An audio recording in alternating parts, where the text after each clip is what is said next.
All right, greetings and welcome to Conflict Radio. Today is April 26, 2021, and today on the show we've got Varla returning. Varla Ventura, how are you today?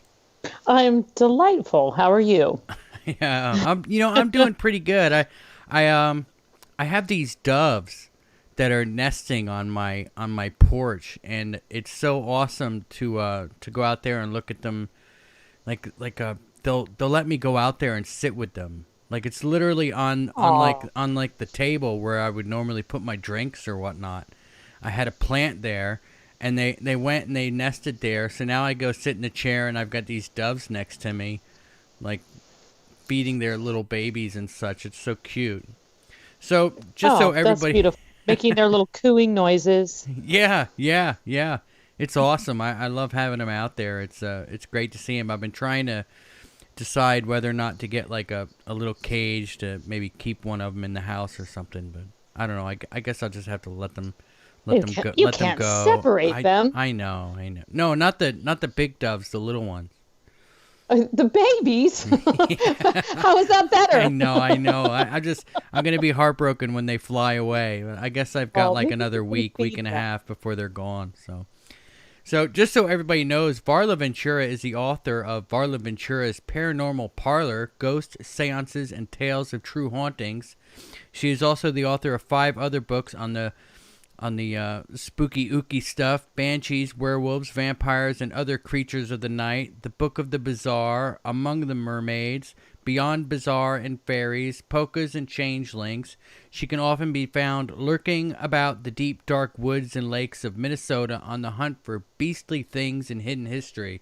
You still in Minnesota up there getting cold? I am. It was funny earlier, just before we came on, you had asked if I had my air conditioner on, and that would be just opening the window. Yes, we're still. We had a little bit of that white stuff falling from the sky. I'm originally from California, so I've spent most of my life in the San Francisco Bay Area. So I'm pretty adjusted to the cold, certainly more than I was a few years ago. But we're just my friend said it's called false spring, and it happens every year in Minnesota. Everything melts and you get really excited, and things start to green up, and then it snows. So or second winter, some call it second winter, but I think we're getting over it. Well, you can have it. It's all yours. I'm Yeah, down here in thanks. Huntsville, Alabama, the Rocket City, and I think it's 70 degrees, almost 80 degrees out today. It feels warm. I've got the air conditioner cranking, and we're doing good. We've got a bunch of people in the chat room. The last time we had you on, I guess it was a few weeks ago, we did a pre-record show. We weren't able to go live for everybody. We did premiere it, and I hung out with everybody that was here. But today they'll get to type their questions down for you in the little box here, and then I can read them So to you. cool. So this ought to be pretty interesting, and we've got some great people. Spartan O Negative says he's got his T-shirt. Just so everybody knows, Spartan O Negative is a member of our channel. He supports us, and he also supports us with a whole bunch of super chats every now and then. So I went ahead and sent him a free shirt. He apparently got it, and he loves it. So want to give a shout out to Hot Sauce, Patricia, Raul, Tony Fradston, Apex here. I see Blue Chicken in the house. Welcome, everybody. We've got an interesting show today. I see Chuck Bam and Alien Girl is here. Alien Girl, I'm going to get you scheduled for a show here really soon. We're going to have Alien Girl on the show. Make sure everybody hits that like button and subscribe to the channel if you haven't already. I see you, Hugh. I'm glad you're here. Everybody seems to be here that is normally here, so let's get started. The last time I had you on, Varla, we talked about fairies and mermaids a little bit, and I wanted to keep things kind of on the light side for that show and kind of on the dark side for this show. And it turned out that there was a lot about fairies that was kind of dark. So, as we get into the so-called dark show, is there anything light about, say, banshees, werewolves, and vampires that we could just get out of the way, or are they just all bad? Let's get in at the cheery level. Yeah. Well, in my defense, I didn't know you wanted to keep it light. Well, I did I my just best. assumed fairies were great, you know. I mean, there's certainly a lot about vampires and werewolves and banshees that are somewhat misunderstood. Banshees are actually considered part of the fairy kingdom, and they're one of my favorite creatures to talk about. I think they're underestimated and underappreciated. But as far as like light side, I mean, I would say that as in terms of vampires, we have our sort of mythical, that sort of lusty mythical vampire of kind of Dracula lore. But I actually have quite a few friends who are vampires and who identify as living vampires and who are, not necessarily into drinking blood so much as kind of getting life force from willing donors. And one thing I've learned in being friends with with a handful of different vampires is that, the vampires, of course, I think everyone out there has probably run into someone that they might classify as a vampire, someone who drains their energy and can kind of leave you feeling like really just tapped and exhausted emotionally and sort of mentally. And that is what an ethical vampire would consider sort of an unawakened vampire, or, someone else might just say a narcissist. But Okay. by and we've all run into these types of people, but a lot of the vampires that I know and love are actually very, very empathetic people. They frequently come into these sort of ritual, magical elements of vampirism coming from a spiritual background. Perhaps they were interested in some of the pagan religions, or they are practicing witchcraft and they sort of foray into this other type of magical work as a vampire. And so one of my favorite vampires, his name is Father Sebastian, and he and I are friends. And his thing is really about kind of sort of elevating that glamour. Many people have probably heard that word glamour, but glamour is actually an old word for magic. And so the glamour of being a vampire, the beauty, the kind of play element of that is not in conflict necessarily with the ritual aspects of it and the spiritual enlightenment aspects of it. And so he has I think, a unique but well followed approach. He's not the only person who thinks like this, but there's quite a few, I guess, for lack of a better term, vampire religions, I guess, or religious orders in a sense. That's probably not quite the right way to look at it. It's almost more the way that I view a coven. And they are frequently seeking ways to kind of understand why they are empaths and extremely sensitive. By and large, they tend to be very kind and compassionate and actually need to learn a lot about boundaries because they are so empathic.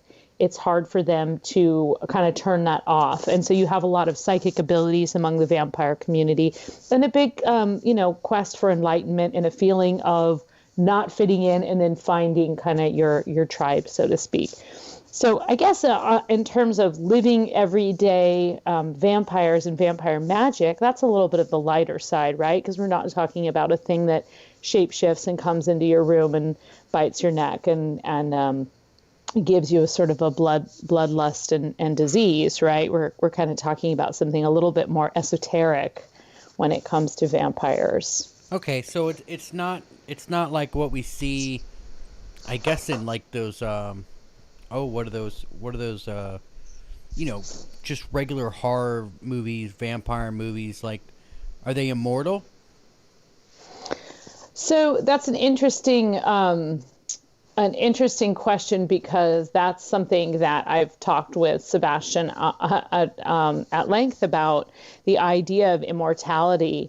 and the idea that really anyone who is an artist or kind of leaves their mark on the world, an artist, writer, a musician, they do actually achieve immortality in a sense, right? Because they're leaving behind something that is a mark of their personality long after they may be gone.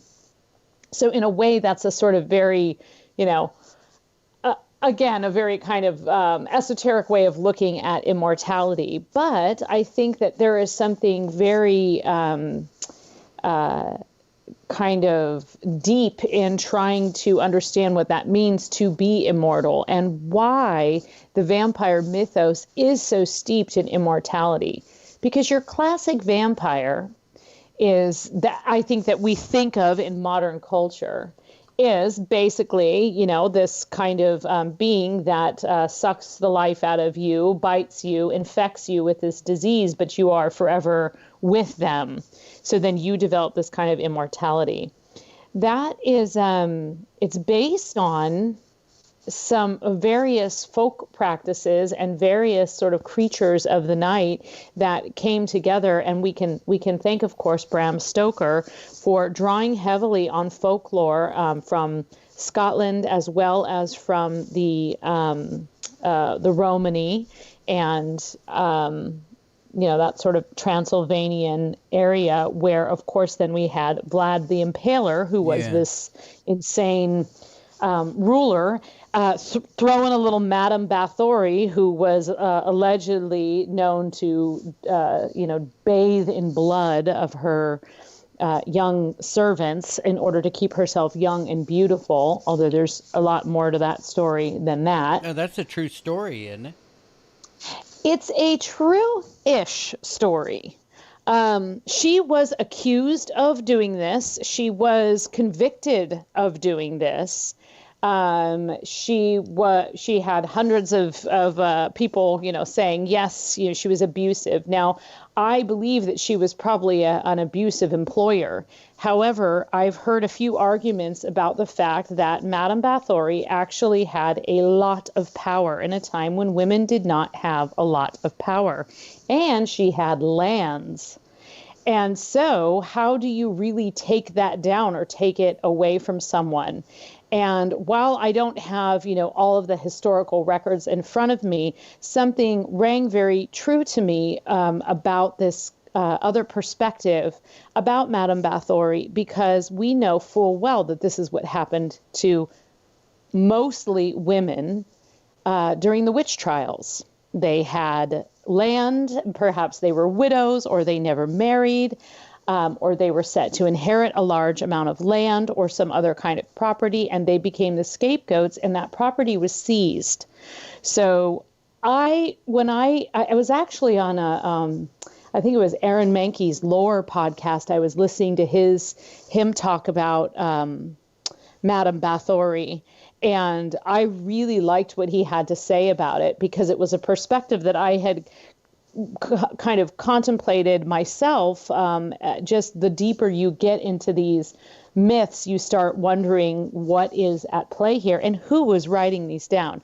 So I remain, while I think it's, this kind of marvelously horrific story that we love to retell, I'm not convinced that she did actually do everything they said she did. But it was convincing enough that they took everything away from her and sort of walled her up in her own castle. So, and in fact, the person, and I don't have the names in front of me, so you have to do a little research, but the person who led the charges against her stood the most to gain from her property. They were like distant Duke cousins or something.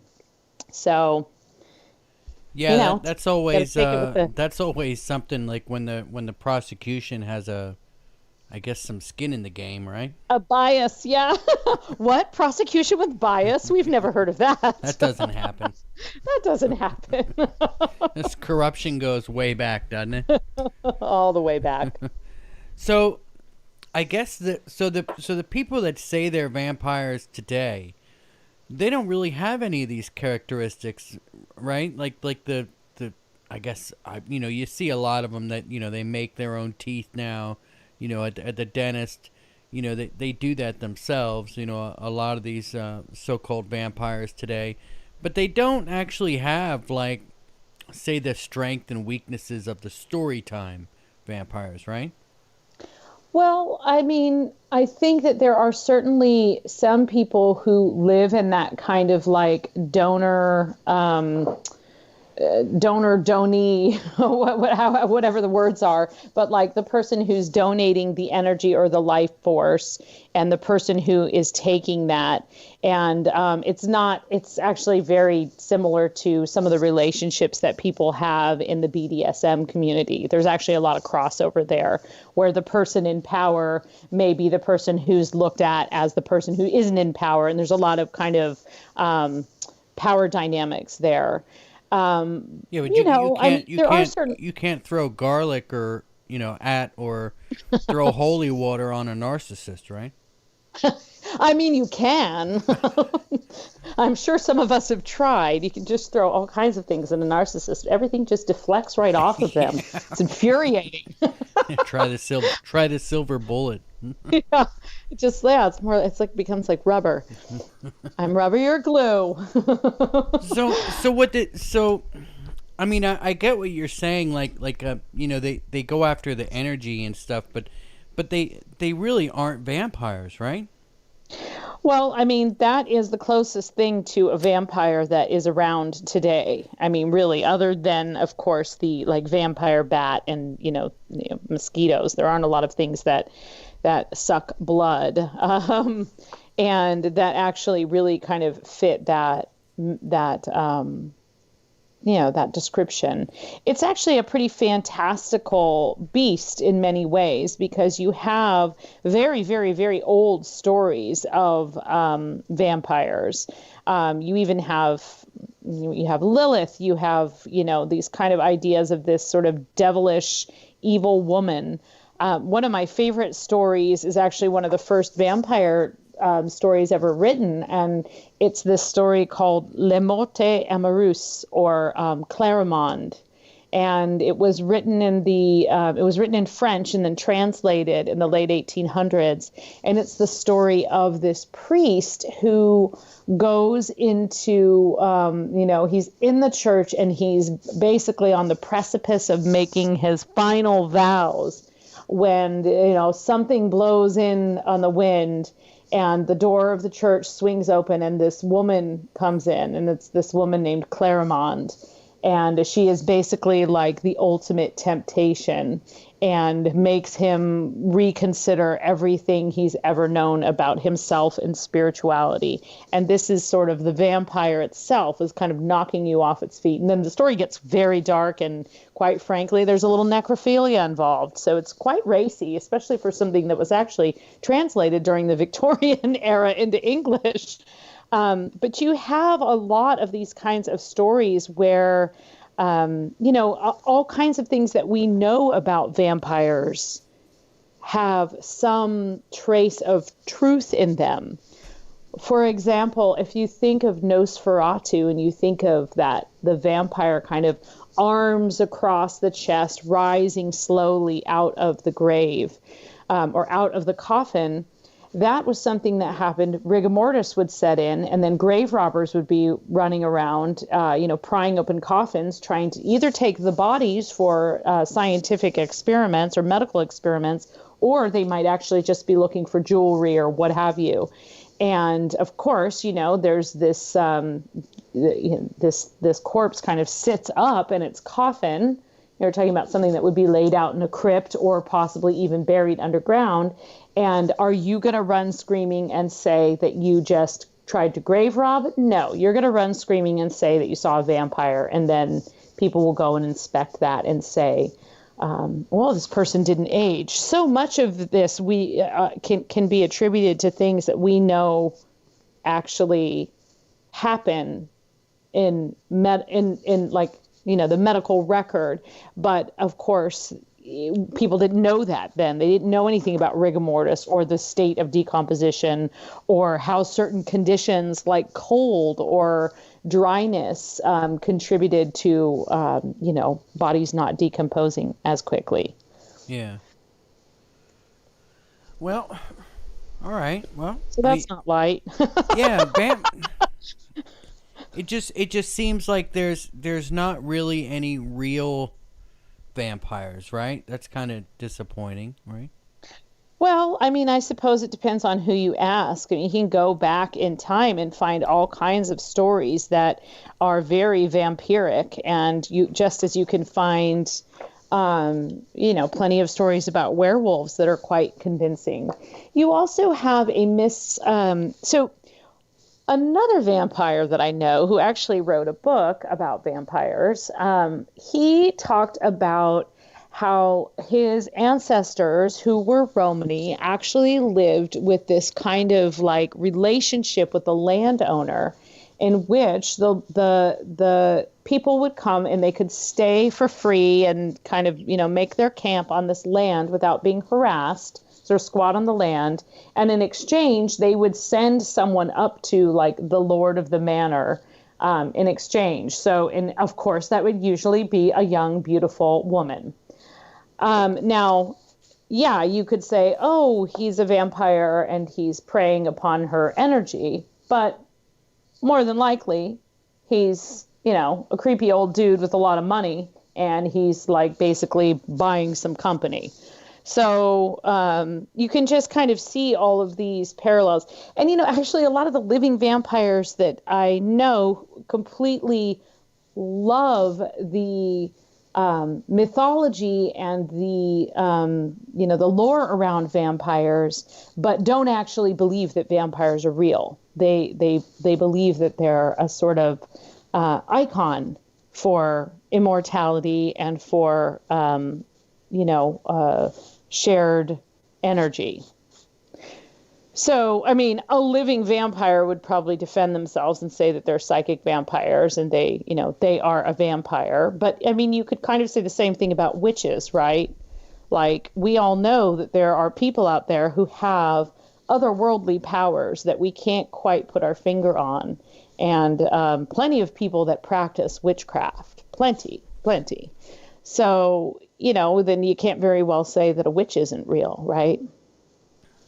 Yeah, sorry, I was coughing, so I had to turn the mic down for a second. Now, you were coughing? Yeah, I was. I had to turn the microphone down. Yeah, I was coughing. So, I guess the people that are saying that they're vampires today, I mean, it's kind of like they're really something else. They just kind of took the name, maybe, right? Yeah. Yeah. Exactly. Yeah. So, I mean, there are people that believe, just as there are people that believe that they are werewolves, and there's actually a medical condition called lycanthropy in which someone believes themselves to be a werewolf. People used to be institutionalized for this. It's a condition in the book of conditions that you can have lycanthropy. Doesn't mean that you are a werewolf. It means that you believe you are a werewolf. And just in that same vein, there are people who believe that they're vampires. They do actually prey upon people, bite them. But most vampires that I know are like totally cool and don't prey upon anyone. It's not like there's a real Lost Boys. They don't want your contamination. They want willing. They just identify with being a vampire. Yeah. Yeah. Yeah, exactly. I identify with being a vampire, so I'm a vampire now. Yeah, but there are people, of course, that have, medical conditions or like psychiatric conditions in which they believe that vampires are, that they are a vampire. Just like someone could become a serial killer. All right, but it's not like we have like a real Edward out there running around. In the forests of Washington, I guess. I don't know. Now, we say that, but there's some pretty interesting stuff, especially in some of the Russian folklore about where the word vampire kind of comes from, vampire or vampire. There are some pretty creepy stories about not anything that looks like a handsome man that transforms. It's usually a much more kind of terrifying creature that, moves among the trees that you don't want to be caught out in the woods at night. So I think when we think of vampires, we think of this kind of more pop culture, but there are some very, very old, very terrifying things that are kind of, equated with vampires. And I think in some of the Russian folklore especially, you'll find some pretty freaky stories. Well, could you tell us any? Well, Tell us a really good scary story. Let's see. Let me just glance in the book real quick because I want to make sure that I don't mess it up. All right. While you're doing that, I'll give a shout out to everybody in the chat room. I love you. Amber Pell is in here. Patricio, hello. Tony Franston, hello. I guess I've said hi to mostly everybody in here now. Let's see. Apex, Patricio, Tony, John Paul Shelton's in the house. Patricio Rule. All right, so everybody's in here. Just give a like on that video if you don't mind. And I guess when we're done when you get done with your scary story, I want to talk about werewolves because I think that werewolves are probably more realistic than vampires are, don't you think? Yeah, in many ways. Going on?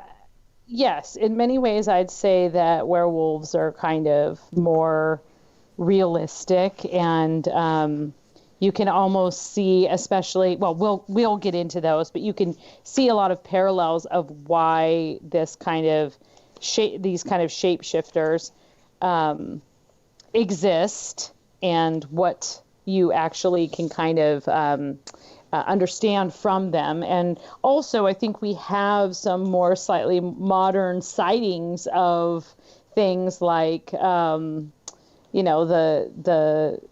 dog man and kind of things along those lines. So I'm trying to find. Okay, so here's a couple of pretty freaky. Okay,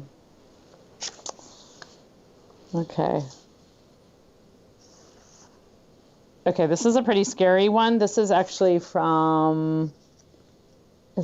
quite disturbing. All right. So you don't have any FCC regulations or anything, right? No, do tell us. Do tell us a story. It's okay. If you guys don't want to hear a scary story that's disturbing, you can leave. Yeah, I mean these aren't now. that bad. These aren't really that bad. I'm trying to find one of the Russian ones, but I can't find it in here. So I'll just give you a few examples.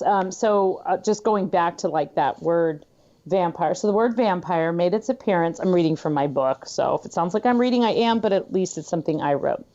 The word vampire made its appearance in the common lexicon circa 1734, but in early literature, it appears with the spelling vampyre, or vampire. Many scholars believe the word comes from the Hungarian vampir or Turkish umpir, meaning witch. Today's vampire isn't just the coffin sleeping tuxedo-wearing pale-skinned vamp of yore. Okay, so then I'm kind of talking about the more modern vampires. Here's a few kind of disturbing stories from days of old. All right. In the this one's called "Takes a Lot of Heart."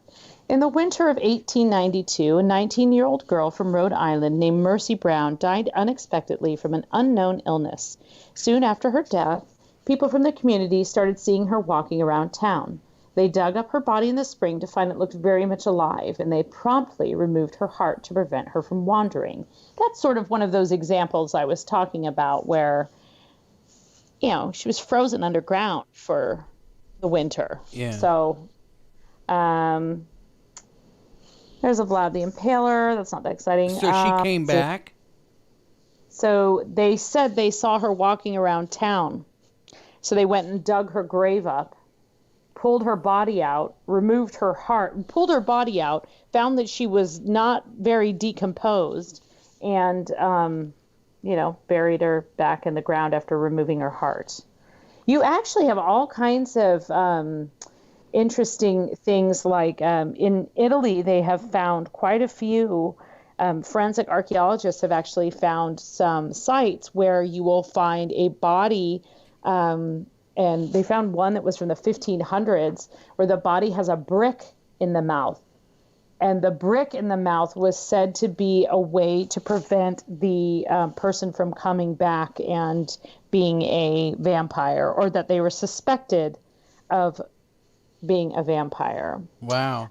It was believed that the 1576 mass grave found in Italy in 2006 was caused by the Venetian plague that wreaked havoc across the country at the time.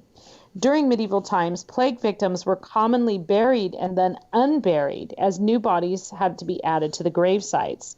Every now and then, grave diggers would find corpses that had blood seeping out of their mouths and noses. They believed these signs pointed to vampirism and that the corpses were spreading the plague.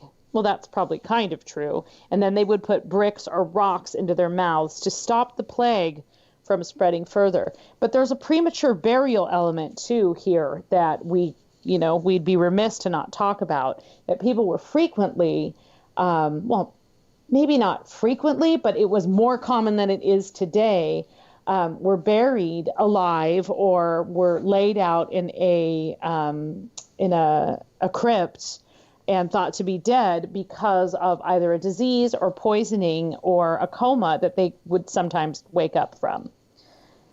So all right, that also, I think, really contributed to the idea of vampires and of zombies.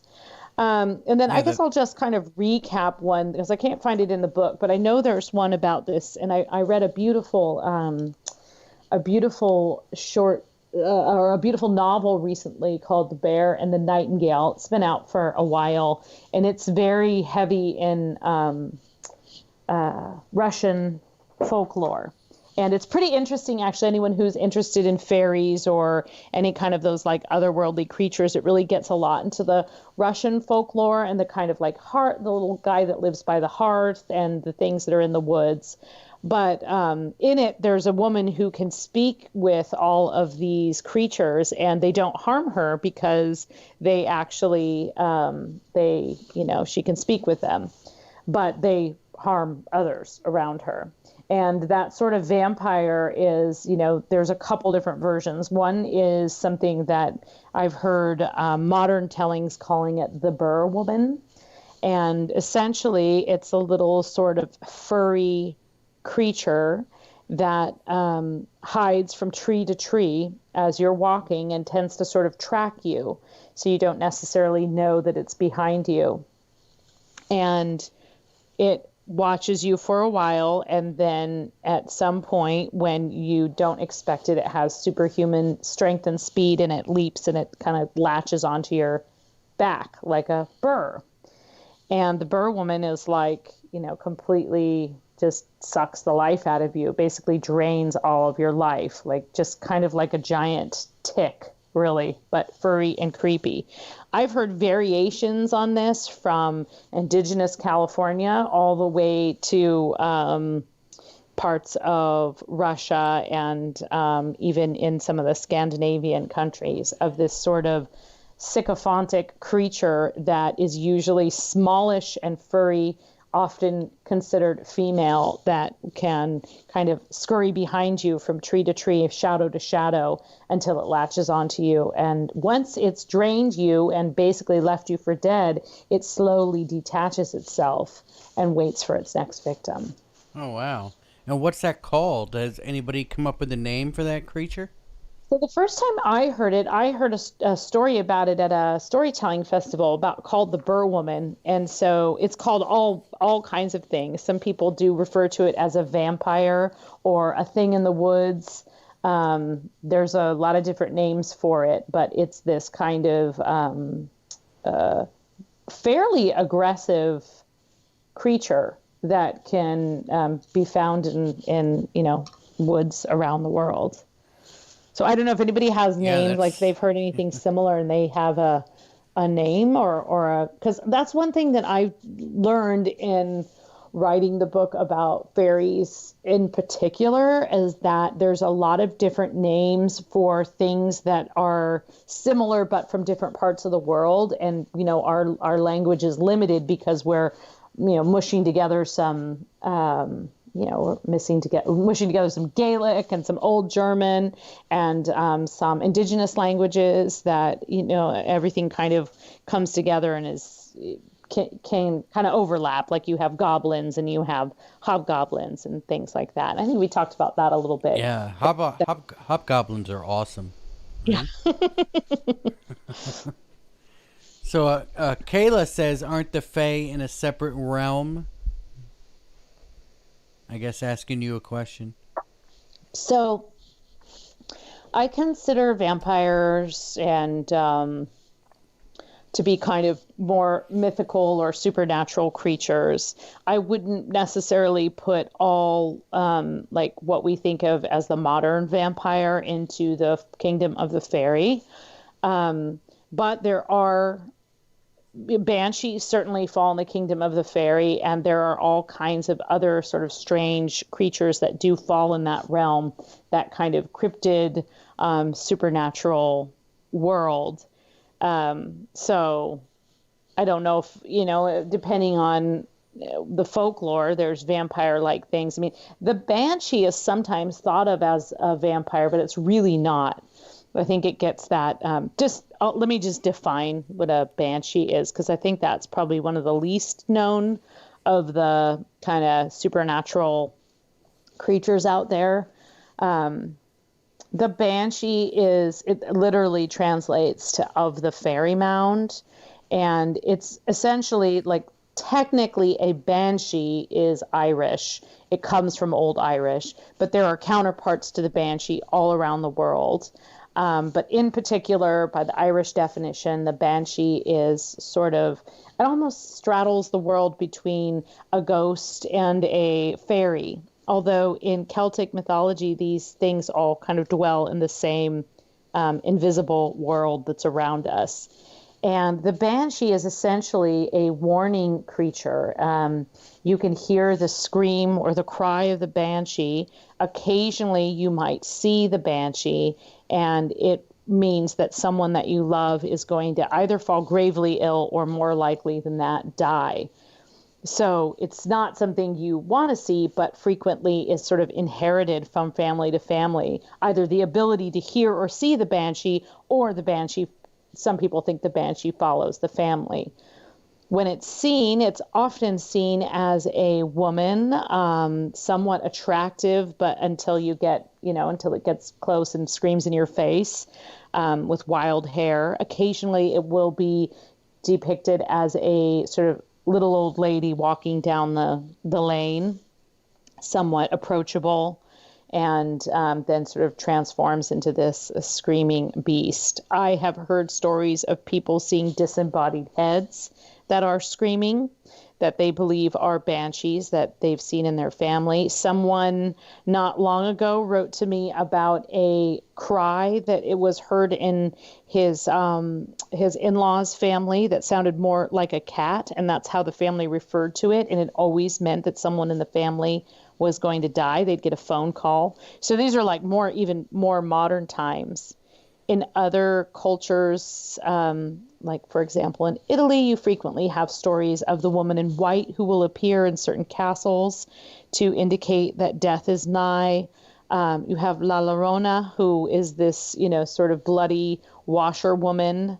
You have the washerwoman from Scottish lore, who's often seen like wringing out bloody rags in a creek, and to see her can be an omen of death. Yeah, Patricio Raul says that she can be seen washing her gown in a small stream. Yes, and usually like washing like the blood out. And some people believe that she's washing the blood of children, or she's washing the blood of dead soldiers. That's common in the Scottish lore, especially because there were so many bloody battles. So would a banshee be considered a good creature or a bad creature, I guess? I mean, kind of neutral. Like, they don't... Right? Like, I mean, you... Kind of neutral. I mean, there are few... So the banshees themselves do not cause death, although there are a couple of accounts of people feeling like they've gone mad and, just sort of losing it, or, being so scared they jump off a cliff or something like that. You have a handful of those stories. And you also have, one of the people who's done the most research on banshees in Ireland is a man named Elliot O'Donnell, who was a writer kind of around the same time as William Butler Yeats. But he was very interesting because he wrote a lot about banshees as well as werewolves and ghosts. And while during that sort of, the late 1800s and the turn of the 20th century there, it was very common to kind of collect these stories and share them and retell them. He had the very unique perspective in that he had been haunted since and seen ghosts since he was a child. So he didn't come at it with such the skeptical point of view. And I think I mentioned before that a lot of times this written record was recorded by like a man of the cloth who would have a very specific kind of point of view and in recording these quote unquote, old folk tales, old wives' tales. And so because often men of the cloth had the ability, the means to travel and the means to learn to read and write and record things and publish things. So anyway, Elliot O'Donnell, he did a lot of research on banshees. His family, there's an O'Donnell banshee that was seen, throughout his childhood. He heard stories of this. He'd seen numerous ghosts. He actually did a bunch of research on werewolves as well. But he kind of defines them as not necessarily bad, but there are malevolent banshees who can really wreak havoc. Not necessarily causing physical harm, but they can, whip through your house and kind of destroy things in a tornado-like fashion. Yeah. So, but not necessarily evil per se. I mean, nothing in the fairy kingdom is really evil. It's certainly not all, shimmering light, and a lot of it is mischievous, and some of it can be very, very dangerous and, threatening. But the whole concept of good versus evil is that's a Christian ideology. And we're talking about beliefs that predate Christianity. So it's, evil is a modern, and by modern, I mean, 500 years or whatever, but it's a more modern view. What evil is? Yeah. Yeah. All right. Yeah. Kayla has a question. She says that I heard that the Banshee is strongly connected to 5 certain Irish families. Is that true?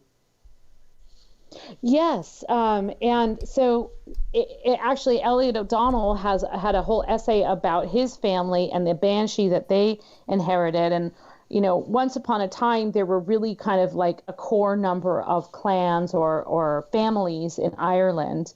And people were kind of, lived around those castles.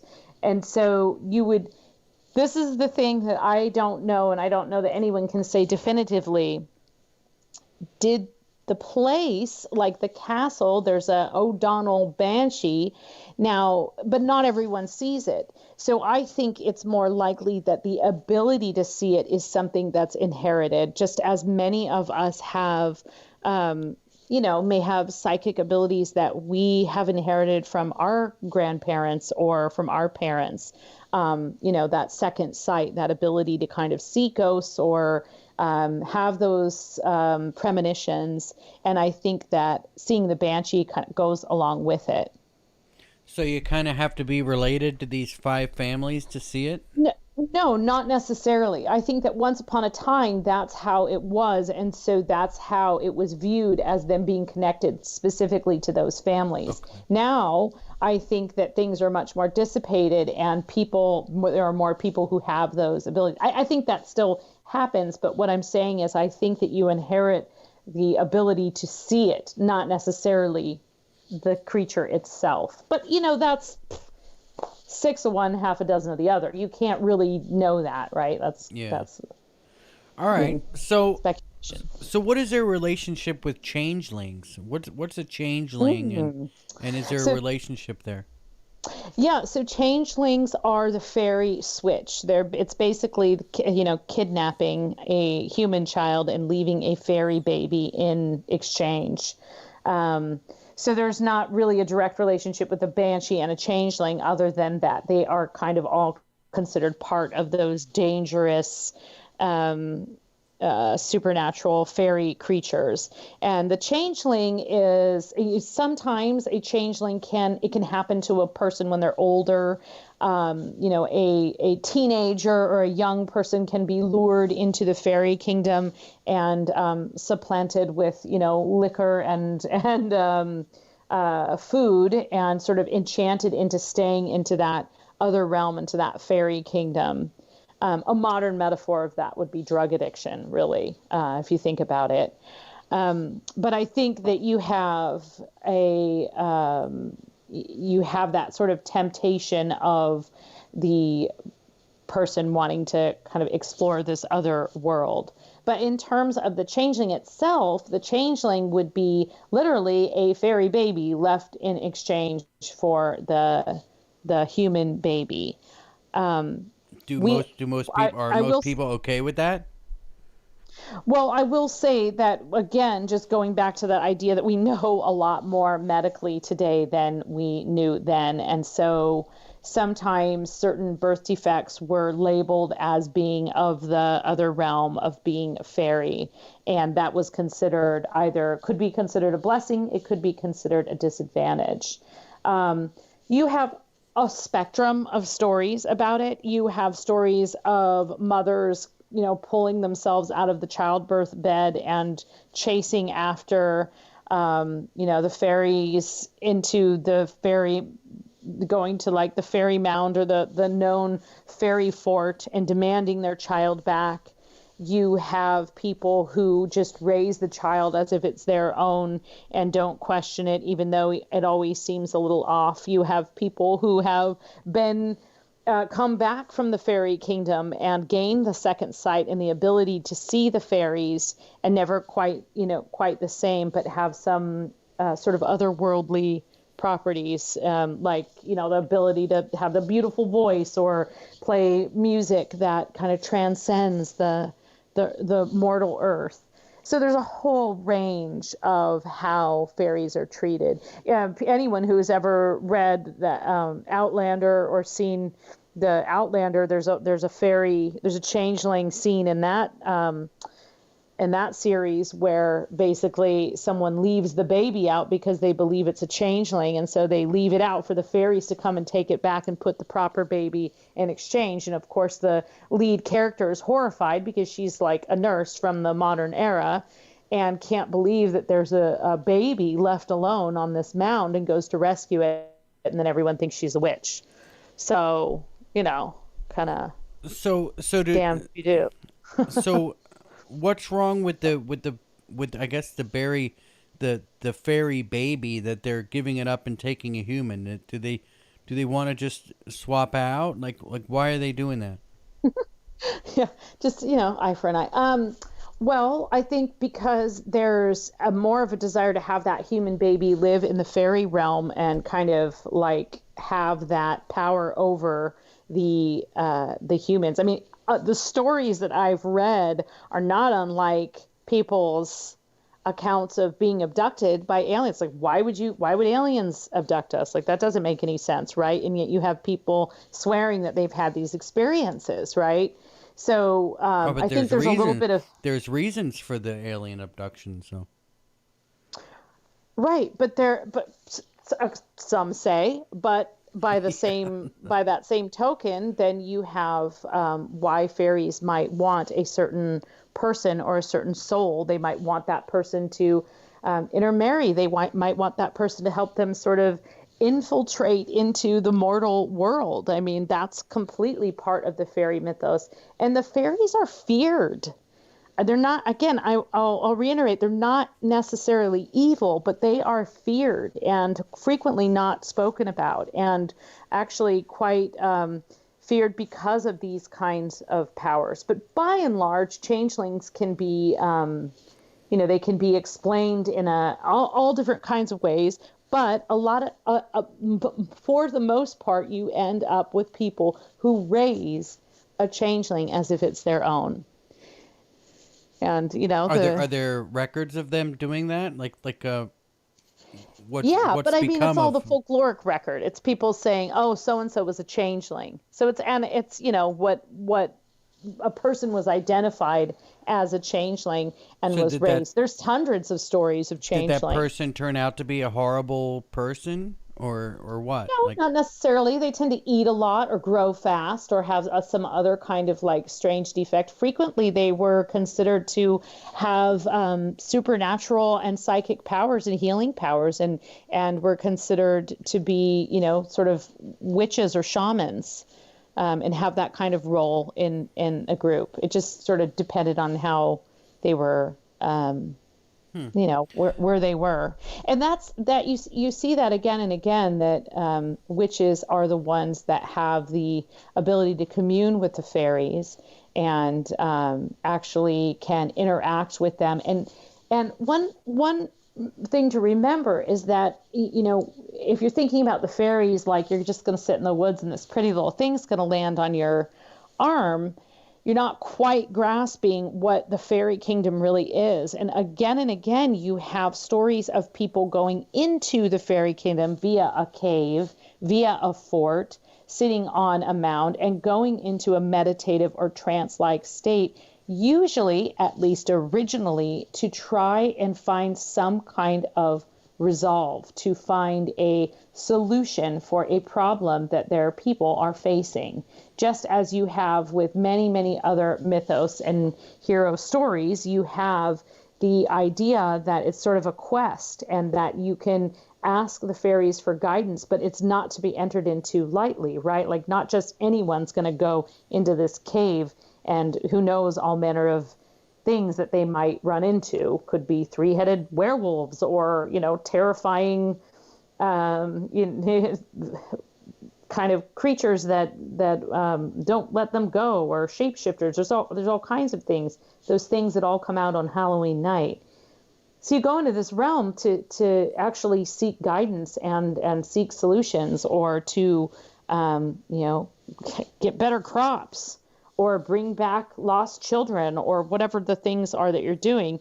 So rather than looking at it like, this kind of, it is a place to be feared, but it also was once considered a necessity to commune with these things.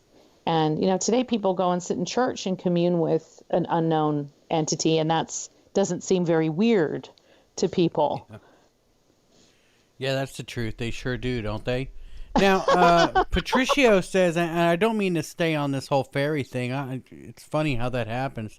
But Patricio put a good comment in here I wanted to run by you. John DeLorean, the DeLorean guy who made the DeLorean car? They say that he was warned not to uproot a fairy tree as he built his car factory. Have you ever heard of that story? I didn't know that, but that's super cool. And I have heard of those kinds of things happening. They still happen today in Iceland, Ireland, all over the place, that you don't build there kind of. I actually just read recently about a school that was moved over because of a fairy fort.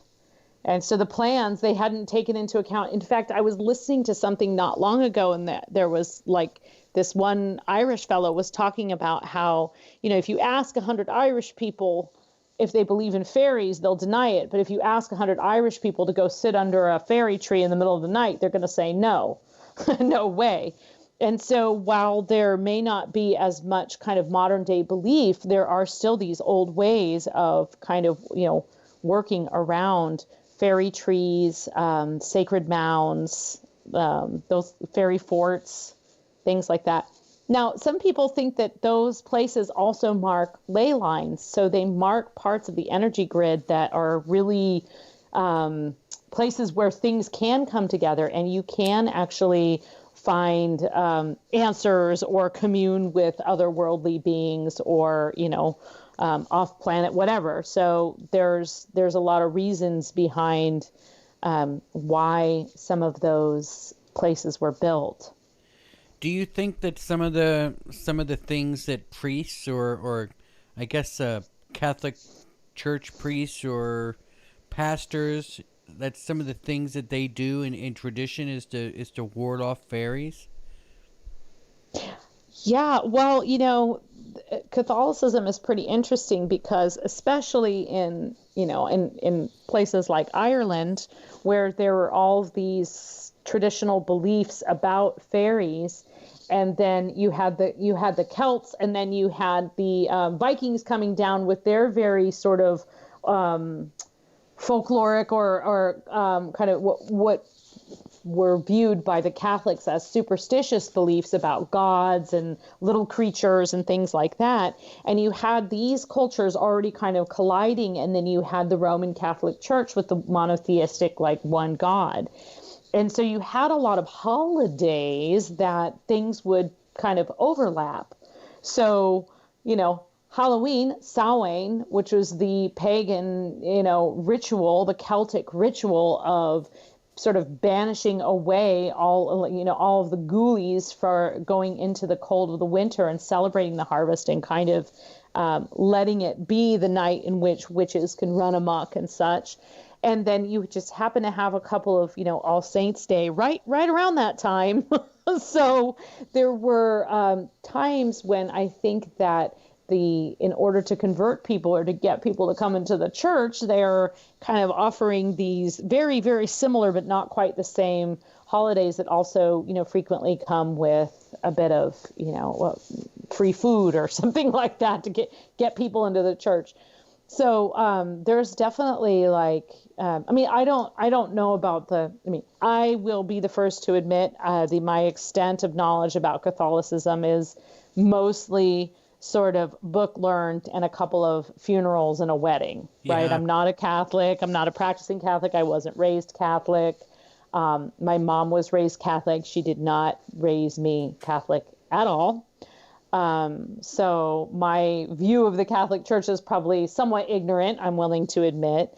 But I do know that historically, a lot of these holidays that are still practiced today that are considered very sacred Catholic holidays are, based on original pagan holidays. And so there's, I'm sure, some superstitions that go along with that.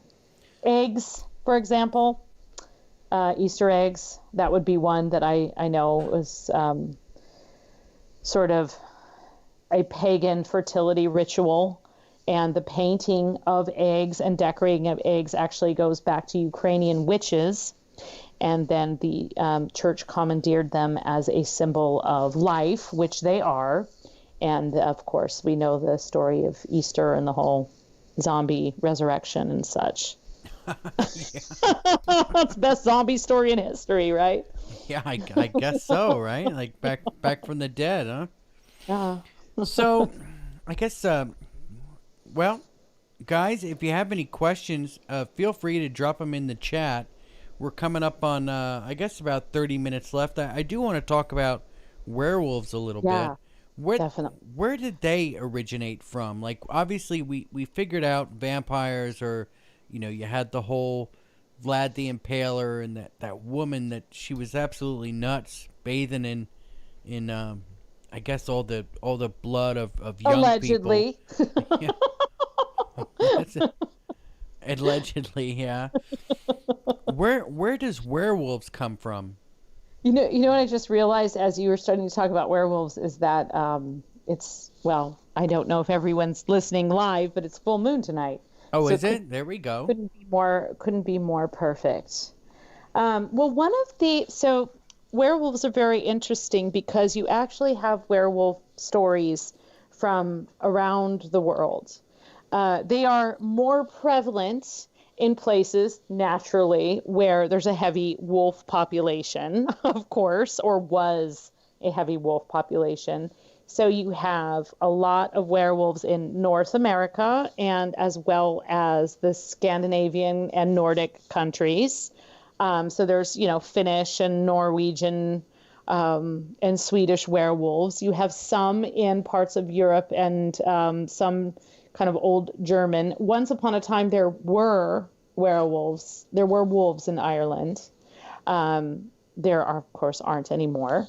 So you do have these kind of werewolf stories, but then you also have similar things that are shapeshifters, or sort of dog-like creatures in other parts of the world as well. I've even heard stories of were-dolphins and in Well, were the dolphins? the People who southern turn into hemisphere. Very dolphins. Yeah, very similar, very similar. Yes, turning into sort of a dolphin or a shark, and not being able to kind of control that shape shifting happens around full moon, and frequently someone gets hurt. But you also have like the chupacabra in Mexico and Central America. You have you kind of have these shape shifting werewolf like things in other places, but most werewolves are based in North America and in like the northern parts of Europe. And one of the earliest stories, interestingly, comes from indigenous, sort of what we now know as Wisconsin. And what's particularly interesting about that is because there's this. Most people have probably heard of the Beast of Bray Road, which is a road in Wisconsin, in northern Wisconsin, where people have seen quite a few werewolves over the years. I think, I don't know much later than the 1950s, but there's this legend of this Beast of Bray Road, and there's books about it, and I think someone made a really awesome movie about it. So there's a lot of legends around this kind of werewolf-like area in Wisconsin. So one of the First Nations stories there, or First Peoples stories in Wisconsin, which is largely in, I think, what is Ojibwe territory, but I'm not 100% sure if I've got that right. But there's quite a few shapeshifters in indigenous America. So one of the stories is in Wisconsin, and it's basically about this this group that was these indigenous shapeshifters. And there was a spirit that guided them. It was a wolf spirit, and it was named Wiskakachek. And Wiskakachek actually was very friendly with humans and very friendly with animals. And the story is that it was a very hard winter, and there were two young men who were out hunting, and Wiskakachek offered them the power to shapeshift and turn into wolves in order to hunt more effectively and feed everyone in their group. And so he kind of showed up. They had almost nothing to eat, but they offered him. He looked like a lonely traveler, and they offered him some of their meat. And he sat and he ate with them on the fire. And in exchange, he gifted them with this ability to hunt as werewolves. But there was a caveat, of course. The condition was that for the boys, that they could only use the wolf personalities to hunt for food. They could never use it to turn on another human. Well, as things would go, months go by, and they're able to use these new powers, transform, feed their group. But now, some stories say there was a young maiden involved. Others say that it was just sort of a misunderstanding. But essentially, the two boys got in a fight. And during that fight, again, some say it was to win the hand of a maiden. Others say they were just irritating each other, as, can happen with brothers. And they got in a fight, and one of them shapeshifted into a wolf in order to win the fight and tore apart the other person. Didn't kill him. But they were then punished, and both of them were banished, and they were banished to never be part of the group again. That was pretty much it. They had to live this lonely life as a werewolf. That's one of the earliest werewolf legends. And so that this werewolf would occasionally appear, lonesome and howling on the edge of the forest or nearby the group, but never able to actually enter back in.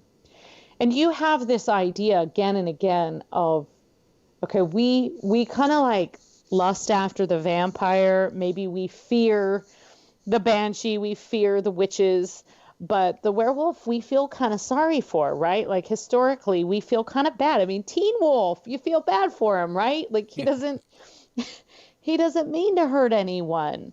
So you have this kind of idea of that lonesome wolf that is separated from its pack, and having this sort of sympathy for the werewolf. But there's all kinds of stories of, there's one medieval story of this woman who completely tears her husband apart, actually completely murders him and chops off all of his limbs. And when they come and find her in the morning, she says she transformed into a werewolf. And in fact, they find a little pouch, sewed to the inside of her skirt that has, some kind of lycanthropic medicine plants in it. And they, of course, try her and hang her for transforming into a werewolf and killing her husband. Now, what's really interesting about the werewolf, I mentioned before Elliot O'Donnell, there was another man named Sabine Baring-Gould, and he wrote a whole huge book about werewolves. And he was a reverend. He wrote Onward Christian Soldiers, actually, is what he's known for, that hymn. But he was really interested in werewolves. And they both recorded a lot of ceremonies and rituals that they did not fully understand. And Sabine Baring-Gould in particular traveled throughout some of the Scandinavian countries and witnessed a lot of rituals he did not understand. This was the donning of skins and dancing around the fire in order to protect the harvest or get ready for a battle. And there's certainly some Viking-like rituals in there. You see this around the world, the donning of skins and the idea of shape-shifting and transforming by connecting with and honoring these animals. So, but he also talks about the fact that people can kind of snap. And he equates it a little bit to that, the idea of, going completely angry and seeing red and not necessarily being in control of your emotions. And for some people, that takes over and becomes a more furious transformation, which he then argues is the foundation for transforming into a beastly thing that can destroy another human or take another human's life and then come back from it full of regret and confusion. So it's kind of interesting. He talks a lot also about hormonal imbalances and pregnancy, which is probably why that book didn't really take off. But, so they're saying that the woman turns into a werewolf once a month when she gets Yeah, he skirts around it in a very boring way, but yeah, he talks about pregnant women and their cravings or something like that. It was like, oh, dude, you were so close. Yeah, you lost me. Right? Almost got it. But it is a really interesting argument, and it's interesting because he uses that as the foundation for his argument that werewolves are real. He also he has endless accounts of lycanthropic streams that you can drink from and that will transform you into a werewolf. Now, I read that and I thought giardia, right? Or some other kind of like weird thing in the stream that isn't clean that makes you hallucinate and freak out. Yeah. But he also talks about berserkers, which were, Viking warriors who would basically like completely work themselves up into these frenzies and, smear themselves with blood and grease and animal skins. And that's why we even use the word berserk, right? Because they would get into this like furious, heightened state that would just terrify their enemies. Some people think that they were on some sort of ephedrine. So Sabine Baring-Gould actually has the account of several lycanthropic plants and antidotes that you can take to kind of come down, I guess. So it's pretty interesting. I mean, there's a lot of different cultures that have the lore of the shapeshifters. Yeah, the shapeshifters are definitely an interesting topic, and you got to wonder. I mean, it all comes from something, right? Every myth or story comes from some kind of truth, right? Yeah, and I think that it's kind of talking about playing with our perception of reality and when people talk about interdimensional travel or being able to see outside of this realm, you can't do that unless you really go into some kind of trance mode. You can't really experience enlightenment just sitting in front of your computer eating a bowl of cereal, right? You've got to like put yourself into a heightened state. For some people that is using substances. For other people it's might be a form of exercise or ritual dance. I mean, there's examples of this around the world, right, of people kind of getting into a frenzied state. And there's also something about connecting with the animal nature, but also the animals themselves and asking them for guidance and for, wisdom to know what to do. Because, I mean, think about it. You're going back people obviously still do this today, but you're also talking about traditions that go back to a time long before you could just text someone and be like, hey, did you get your vaccine, right? You're talking about people who are constantly facing an unknown that threatens to swallow them and everyone they love. And, you got to find an anchor. You need a light, you need a way out of that. And you can either fight the natural world, or you can look to it for examples and help and guidance. And I think that also is true when you talk about people's relationships with fairies or other kind of magical creatures, that there's a guidance that we're seeking from that. Yeah, or a curiosity, right? Oh, there's always I mean, if I'm out there factor. looking for a fairy or something, it's just because I'm curious. Mostly, then I'm not trying to find the answers for anything. I just want to see it. Yeah, I mean, of course, in especially in Irish mythology, you always have that sort of like the wayward traveler who's really just not doing anything wrong, just out for a stroll on an evening and runs into some kind of strange creature who puts them to task. But yeah, I mean, it's probably like anything, any kind of like paranormal investigator will tell you that you can go to a place 1,000 times and you can record thousands of hours of EVPs, and it's often the moment when you're not looking or not expecting it that you'll get that message. Now, Patricio says that a silky is a seal in water and lovely lady on land. Have you heard of, I guess, this half seal, half human creature? Yep. I wrote about selkies quite a bit in my book of mermaids because they're often kind of sort of lumped in because they're sea creatures. But rather than being half fish and half person or human-like, they can actually take off their entire skins and shapeshift into a person. Usually it is a woman, a beautiful woman who can marry and have children. And what you have to do is if you meet a selkie and you find their seal coat, you have to hide it. And so that's what usually breaks the spell is the selkie opens the trap door or finds an old box buried in the garden and finds the coat. And once she sees her coat, she has to put it back on. And there's beautiful, mournful Scottish folk songs about having to leave behind your entire family because you have to transform back out into to a seal. And then you think about a seal. If you've ever looked at a seal, they do have these sort of big, sort of mournful eyes. And so there's often stories of the selkies looking back toward their family and with longing. Well, that's kind of sad. Are there any super sad? Yeah, are there any reports of like these dolphin people, shark people, or seal people turning into a shark or dolphin while still on land?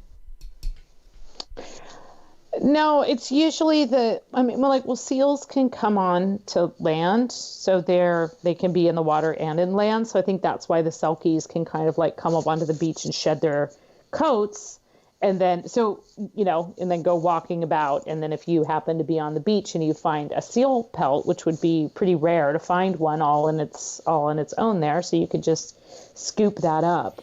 But I think more frequently with some of the dolphins and like those kind of aquatic ones, you have a person going into the water and the transformation takes place in the water.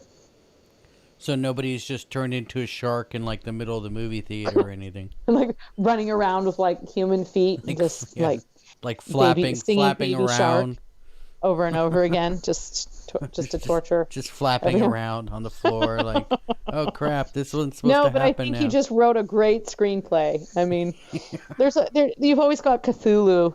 When in doubt, there's always some kind of like tentacle-like thing that can drag you down into the deep. So why do you think all of these stories? I guess not all of them, but a lot of them come out of Ireland. Why is that? Well, I mean, I certainly lean heavily toward, I grew up with a lot of Irish culture, and I have always been drawn to the Irish folklore. I, have Irish ancestors. So I think just in talking to me in particular, you'll find that I lean Irish. That's kind of what I know. But you could find anything in the Celtic mythology. It's incredibly rich. So you do have it around the world. I'm just not as well versed in the creatures of, say, India or some of the Chinese folklore. Yeah, but I guess they have some really good ones in the Philippines too. Oh yeah, and occasionally, I mean, those are some of the best stories. And when people firsthand tell the story of their own, the stories in their own culture, I think that's always really, really effective and powerful. But I think there's one similarity in all of these stories, or the idea of any of this stuff. Now, of course, we have those the warnings, right, where someone's saying, well, don't go slip into the bog because something will snatch you, or stay away from the sea because the mermaids will grab you. But really, there's like riptides or rip currents. So there's that sort of practicality element.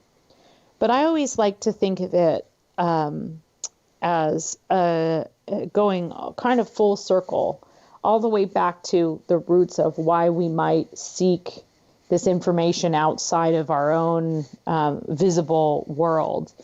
And I think it's because as humans, if we don't have unanswered questions, if we don't, we will never look for solutions, right? Like, again, eating a bowl of cereal, you're just eating a bowl of cereal, watching the boob tube, whatever, like not really. And there's we all got to check out once in a while. But if you're always looking for something in that unknown, and also if you allow yourself to kind of be transformed and thinking about this other realm, whether you buy it hook, line, and sinker, or it just kind of makes you scratch your head and wonder, or you've seen things, it opens your mind in a way that few things really can. It's like the art of story. It's transforming you to another time and place. And isn't that time travel, right? Like you could look at it in a very kind of almost logical way. And without those things, we really, our lives really lack. Our brains can't think outside the box, and we end up getting stuck. We get stuck in our ways, or we can't come up with solutions like, how to cure something, how to find cures for diseases, or how to think outside the box and make a flying machine, or any of these kinds of things. They require innovative thinking, and that requires suspension of doubt. And if you can suspend doubt, then you are able to kind of have that transformative moment. And that's why stories, fairy tales, whether you consider them amusing myths or something more, they're vital. They're a vital part of who we are as humans and who we are to each other. So that's my soapbox. Is there anything that you're working on now you could share with us? Anything new so I have you a got couple planned? Well, I'm working on a book right now.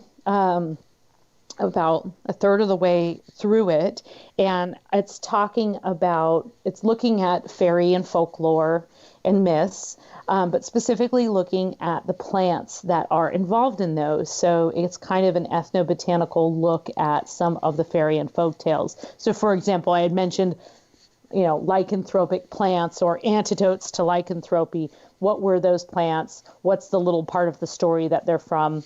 You have everything from the poison apple to the, plants like willow, which we know have a lot of healing and medicinal properties and what aspirin is based on, but also the willow appears around the world, and there's more species of it than almost any other plant around the world. So it appears in folklore around the world, literally. So so that's what I'm working on. It's a book about, the botany of lore, really. Yeah, plants are really interesting. They communicate with each other through fungi. Yeah, and that is a whole other element to. I mean, fungi are like incredibly fascinating and somewhat terrifying. I mean, I remember learning that you got your plant cell, right? We all in science class, you have the plant cell and you have your animal cell. Well, fungi are kind of more built like a plant cell, but they have this stuff in them called chitin, which is only found in animal cells. So what the heck are they, right? They're like something in between. Yeah. So it's pretty fascinating. I find that whole just kind of an exploration of some of the work that I have written about before, but looking at it more from like a botanist point of view, and just kind of or an amateur, somewhat All right. self-taught botanist. So that's what I'm working on now. And other than that, I also am working on always researching pirates. That's a fun one for me. I've got another book about pirates I'm working on, and I've got a great show about pirates coming up here pretty soon. I thought everybody would enjoy, kind of on the same I guess way that we did the Wild West Outlaw show. We're going to do a pirate show here pretty soon. We got a great guest coming on to do a pirate show, so it's pretty interesting. Oh, fun. Oh, I'll watch for that. Yeah. I do love a good pirate show. Paul Beska wants to know, has there been any documented cases of one of these people being caught, either being an autopsy, or like after they died they've been autopsied, or they just been caught, you know what I'm talking about? I'm talking about like the shapeshifter type people. Oh, like caught shape shifting. I mean, there's certainly been people who have been caught and thought to be, we mentioned earlier the girl whose heart was cut out, vampires or werewolves. There is actually a hormonal disease where you grow excessive hair. So people, of course, have had their brains put in jars for years.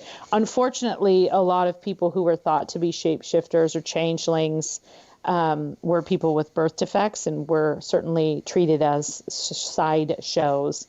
You probably will find someone who would claim that they had, the corpse of a selkie or something like that. But there was always P.T. Barnum's Fiji Mermaid, which was a total hoax. We sewed together like a fish skeleton and a monkey corpse. Yeah. And called it a mermaid and charged you 25 cents to look at it. Hey, so, I mean, if that's that's money in the bank, right? I mean, his legacy lives on, right? Ivan says his brain feels like he's in a jar. I can respect that. So has anybody ever, I mean, that's a good question. If you have, these brains that were kept in jars hundreds and hundreds of years ago, they put them in, formaldehyde or whatever they put them in to keep them fresh. Has there ever been anybody that's gone back and grabbed one of these brains that might have been sitting in a jar for a few hundred years and actually dug into it a little bit, researched it? Studied it? Probably. I mean, I don't really know too much about how specifically looking for evidence of them being otherworldly or folkloric beings. Yeah.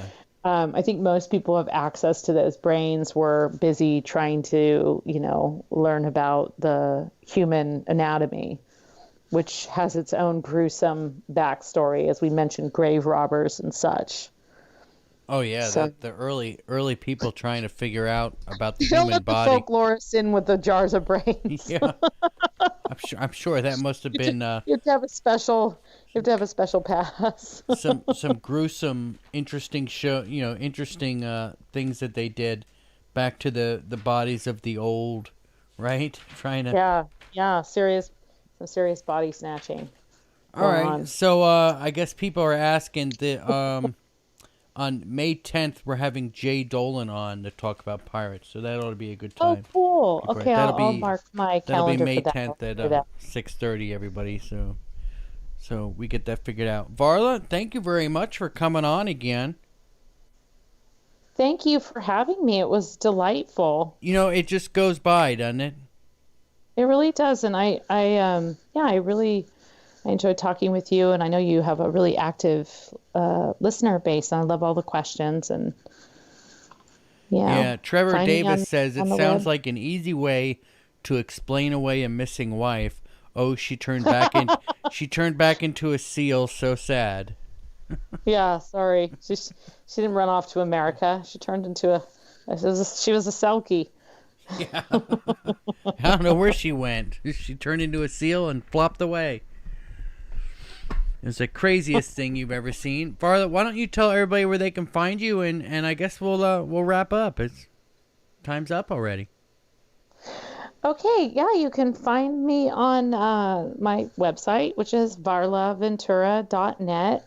I'm on Facebook and Instagram and mildly active on Twitter once a month or so, but I'm reachable in all of those places, and I try and I'll of course repost your show on my website and such for people to come and join. And yeah, you can my website is where you'll find out, if I've got finally get another book deal or what have you.